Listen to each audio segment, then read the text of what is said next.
Hi everyone, welcome to लामो vlogs. तो कल जो शरा फ्लावर्स लेके आए थे वो मैंने पूरे आंगन में लगा लिया और बहुत ही सुंदर लग रहा था। और अभी शाम का टाइम है तो मौसम भी बहुत अच्छा हो रखा है। और रात को फिर शराब का फ्रेंड आया था और हमने चाय बनाया और उसके बाद शराब ने किया डिनर की तैयारी। तो डिनर में हमने बनाया था आलू मटर पनीर की सब्ज़ी विद राइस। जब भी हम आलू मटर की सब्ज़ी बनाते हैं तो हम थोड़ा सूपी बनाते हैं, क्योंकि मुझे इसके साथ राइस बहुत अच्छा लगता है, तो मुझे ऐसे ही पसंद है। और ये रहा हमारा डिनर। तो ये है नेक्स्ट डे। तो यहाँ पे मैं मिट्टी और खाद को अच्छे से मिक्स कर रही हूँ और गमले में डाल रही हूँ, क्योंकि मुझे उगाने हैं फ्लावर्स। तो लास्ट टाइम जो मैं फ्लावर सीड्स लेके आई थी तो मैंने सोचा इसको उगा देती हूँ।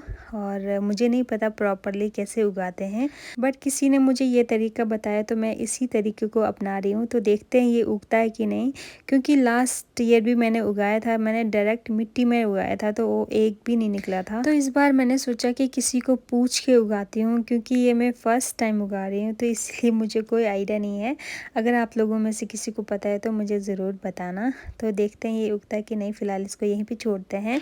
और उसके बाद मैंने किया थोड़ा सा रेस्ट में, मैं लोगों के साथ थोड़े से गप्पे मारे, लंच किया और फिर मैं निकल गई बाहर कुछ सामान लाने, क्योंकि शरब ने कुछ सामान लेके रखा था नीचे, तो बस मैं उसी को लेने जा रही थी। और रास्ते में ये देख सकते हैं इतना ज़्यादा सुंदर है आजकल एप्पल ब्लॉसम है चारों तरफ। ये पेड़ देखो, लास्ट टाइम जब यहाँ पे स्नोफॉल हुआ था तो ये पूरा टूट गया है, फिर भी इसके ऊपर इतने सारे फ्लावर्स खिले हैं।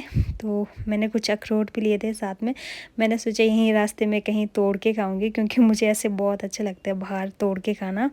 तो यहाँ पे मुझे दिख गया बहुत सारे पत्थर, तो यहाँ पे मैंने तोड़े और मज़े से खाया, नेचर को एंजॉय करते हुए। तो इतने में मैं पहुँच गई रोड पे। तो रोड थोड़ा खाली खाली सा है, तो आई थिंक टूरिस्ट थोड़ा कम हो गया आजकल मनाली में। तो बस मैं सामान लेके वापस आ गई। वैसे रोड के लिए दो रास्ता है, मैं हमेशा इसी रास्ते से जाती हूँ क्योंकि ये खेत से होके जाता है। तो यहाँ बहुत कुछ सुंदर सुंदर चीज़ें देखने को मिलता है। तो यही था आज का मेरा मिनी व्लॉग, कैसा लगा ज़रूर बताना। Thank you so much for watching. मिलते हैं अगले व्लॉग में, बाय बाय।